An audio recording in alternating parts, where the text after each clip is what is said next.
অনেক দিন আগের ঘটনা। এক দাদা হিমায়তপুর যাবেন ঠাকুর দর্শনে। আর এক দাদা তা জানতে পেরে ঠাকুর ভোগের কিছু সামগ্রী যত্ন করে নিয়ে এসে ট্রেনে বসা ওই দাদার হাতে দিলেন। তারপর কিছুক্ষণ পরেই ট্রেন ছেড়ে দিল। প্ল্যাটফর্মে জানলার পাশে দাঁড়িয়ে ওই দাদা আরও একবার স্মরণ করিয়ে দিলেন, ঠাকুরকে দেবেন কিন্তু। চলন্ত ট্রেনের পাশ দিয়ে হাঁটতে হাঁটতে আবার একবার স্মরণ করিয়ে দিলেন, দেবেন কিন্তু ঠাকুরকে। ওই আবেগে চলন্ত ট্রেনের সাথে ছুটতে গিয়ে তিনি সহসা প্ল্যাটফর্ম থেকে নিচে পড়ে যান।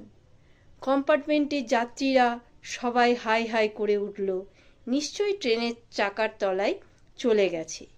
হিমায়তপুর যাত্রী গুরু ভাইটি তৎক্ষণাৎ চেন টেনে ট্রেন থামালেন। কিছুক্ষণের মধ্যেই নিচ থেকে উঠে ওই দাদা ধুলোবালি ঝাড়তে ঝাড়তে বলতে থাকেন, দাদা ভুলবেন না যেন, ঠাকুরকেই দেবেন। দেখা গেল কোথাও আঘাতের চিহ্ন মাত্র নেই। যার মন সর্বতোভাবে ঠাকুর যুক্ত, মৃত্যু তাকে স্পর্শ করতে পারেনি।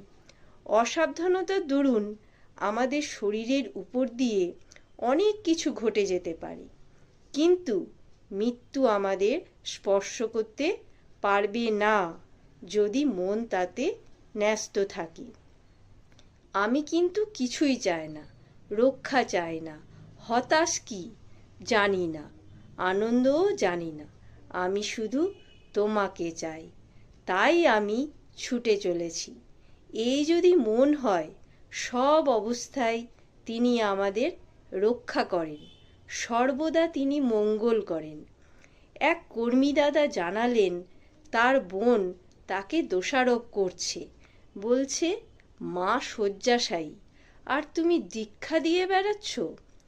ঠাকুরের কোথায় বলা আছে সংসারের কাজ ছেড়ে দিয়ে ঠাকুরের কাজ করে বেড়াতে হবে, ঘর সংসার দেখা যাবে না?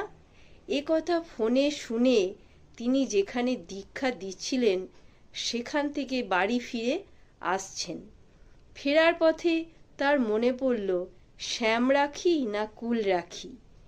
এর বিচারে শ্যামকেই ধরে রাখার কথা তিনি তখন মনে মনে ভাবলেন। মায়ের অসুস্থতায় আমি গিয়ে কি করব? আমি তো ডাক্তার নই, সবচাইতে বড় ডাক্তার সেও তো তার মাকে ধরে রাখতে পারে না। অতএব রক্ষা করতে